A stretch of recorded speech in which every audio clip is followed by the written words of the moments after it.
Bonjour à tous, aujourd'hui nous allons voir la forme du sonnet et ses origines.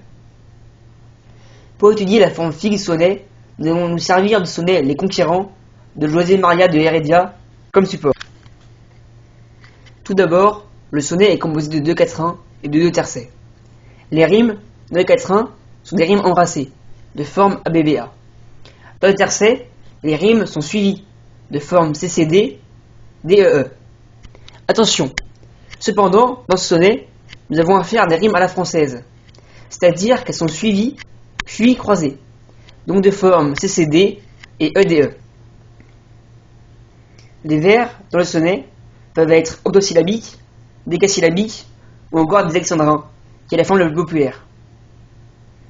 Dans ce sonnet, nous retrouvons les alexandrins, et donc l'hémistiche qui va avec, comme par exemple au vers 3, qui permet de séparer le vers en deux. Voyons maintenant l'origine du sonnet. Le mot sonnet vient du latin, du verbe sonare, qui veut dire sonner. Mais le mot sonnet avait aussi une origine en France depuis le XIIe siècle. Il signifiait petite chanson. Au XVIe siècle, les poètes découvrent la forme poétique italienne du sonetto, composé de 14 vers et non chantés, qui a été popularisé par le poète italien Pétrarque au XIVe siècle dans son Chansonnier. La poésie de Pétrarque est complexe, remplie de métaphores, de comparaisons et d'hyperboles. Dans son Chansonnier, il raconte son amour pour une femme, Laure. Son Chansonnier est composé en 2 temps. Un premier temps où il narre son amour pour Laure vivante, un amour qui est rejeté, et un second temps où il narre son amour pour Laure malheureusement décédée. De nombreux poètes italiens se mettent à l'imiter, comme Debaldeo ou Pietro. Cette mode va s'étendre durablement au XVIe siècle, aux poètes français. Cette forme va connaître un immense succès. Le pétrarchisme va être associé au sonnet. Ensuite, Clément Marot va écrire le premier sonnet en 1536. Du Bellay, lui, va écrire le premier recueil de sonnets, intitulé L'Olive, en 1549.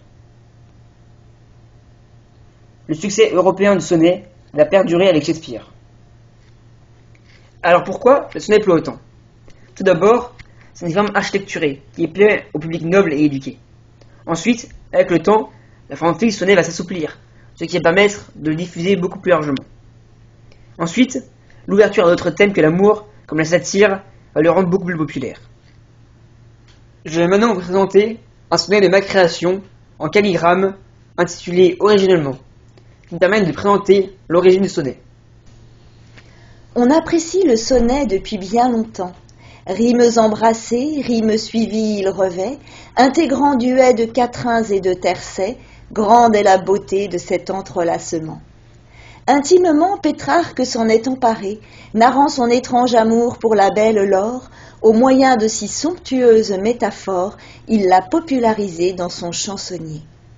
Rencontrant un franc succès chez les initiés, en 200 années chez nous il est arrivé.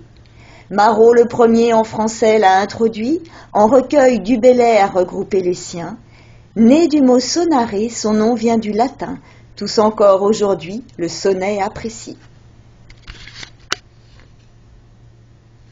Dans mon sonnet, on trouve donc bien les 2 quatrains et les 2 tercets, les rimes de forme ABBA dans les quatrains et les rimes de forme CCD, EDE dans les tercets, car j'ai écrit un sonnet à la française.